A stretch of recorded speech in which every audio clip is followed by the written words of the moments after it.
Welcome to Bible for Overcomers.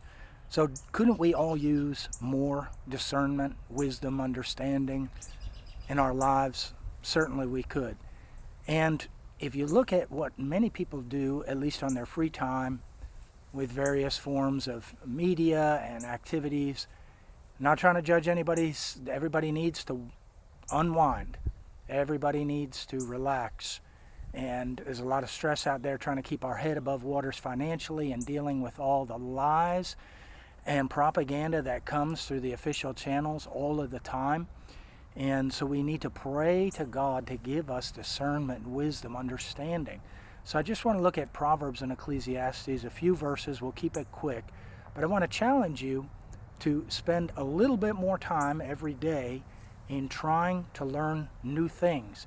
Now, I know some Christians say, well, I just read the Bible, I don't do anything else. Well, Solomon did a whole lot else. In Ecclesiastes, he talked about how he explored all kinds of wisdom and knowledge. And he concluded that things were vain. He said all is vanity, but of course, that the meaning of that is all is vanity if it does not include God. But we include God, right? If we recognize his creation, and notable things that are going on around us, good things, positive things. So I think that it would behoove many of us to appreciate good art, appreciate novels, appreciate classic movies, whatever you're into, or some poetry, good positive things to line up with Philippians 4, whatever is good and noble and just, whatsoever things are lovely and pure and virtuous, dwell upon those things. Of course, the Word of God. It goes without saying. But I think that we would do better if we were more well-rounded in some things. So we all want to acquire wisdom, knowledge, discernment, understanding, so we can recognize, we can test the spirits, try the spirits to see they be of God or not. And your conscience will bear witness, will it not, to what is good and what is pure and what is a healthy endeavor. Let's just look here. So Proverbs chapter 1 and verse 24, it says, because I have called and you refused. No, I'm sorry. Verse 20. Proverbs 1:20, wisdom cries without.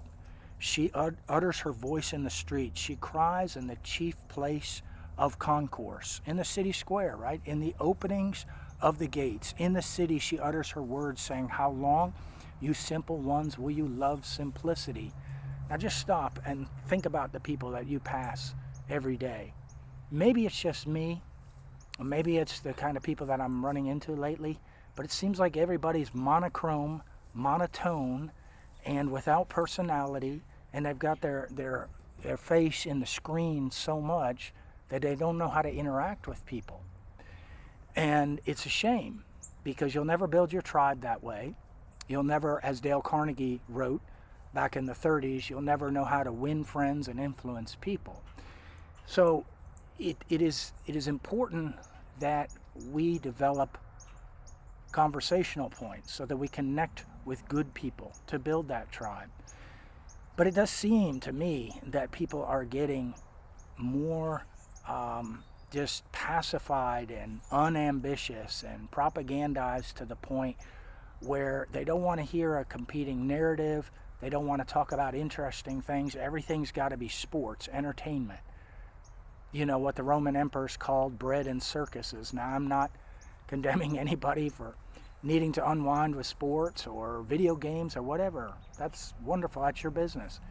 But I'm just saying that we should, I would humbly suggest, to write out a little list, maybe a bucket list of things, some novels that you'd like to read, some classic movies you'd like to view, some poems that you'd like to get into to inspire you.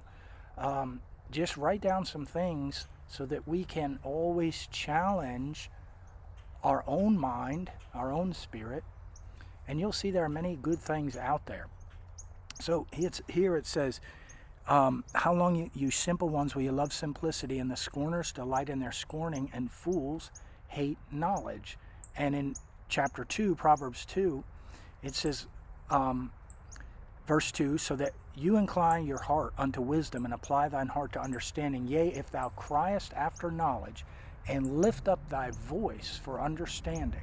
If thou seek her as silver and search for her as for hidden treasures, then you shall understand the fear of the Lord and find the knowledge of God. Then, verse 9, shall you understand righteousness and judgment and equity, yea, every good path. So, in another place in here in Proverbs, it speaks, Proverbs 1, Proverbs 2 talks about wisdom proclaiming, inviting people to learn, inviting people to grow. And in chapter 3 and verse 13 it says, happy is the man, happy is the one that finds wisdom, and the man that gets understanding. We should always want to learn and to grow. Here in 4 and 7, I think this will be the last verse here in Proverbs, it says, wisdom is the principal thing. Therefore get wisdom, and with all thy getting, get understanding. I love that. With all thy getting, get understanding. I always pray in this order. This is just me personally. God, give me discernment so I can understand the people and the spirits thereof, where people are coming from, because there's many, obviously many fake and phony and selfish and narcissistic, toxic, and even demon-oppressed and possessed people. That doesn't mean they're on their back on the ground frothing and screaming. No, there are many people. Look at our leaders, for example. I mean, who cannot see where these people are taking us? They're taking us to a centralized system of Antichrist. Whether they understand the ramifications or not makes no difference. They have pushed aside truth. Certainly they've pushed aside God. And until we learn to just stop playing defense and we are actively the salt and the light, this will not change. So I want to look over here and we'll close it out, Ecclesiastes and chapter 2 and verse 26. Listen to what it says. For God gives to a man, or to a woman, God giveth to a man that is good in his sight, wisdom, knowledge, and joy. Tell me we couldn't use more of those three attributes. But to the sinner he gives travail to gather and to heap up, that he may give to him that is good before God. Let us always choose the good path, the true path, the way of Christ. Appreciate his creation. Don't mock or scorn the mysteries that are out there. The Bible does say in Psalms that God has put mysteries out there on purpose, and it is the glory of kings and anybody with a noble heart to search them out. We don't know everything in the Word of God. We know everything that we need to please God, to serve God, to make it to heaven, to make a difference while we're here for him. But he still puts mysteries out there. There's a lot out there, and we should apply our hearts, as Solomon did, to finding wisdom, to acquiring discernment, to having a base of knowledge that will make us more valuable in interacting and influencing and persuading other people. Praise Jesus.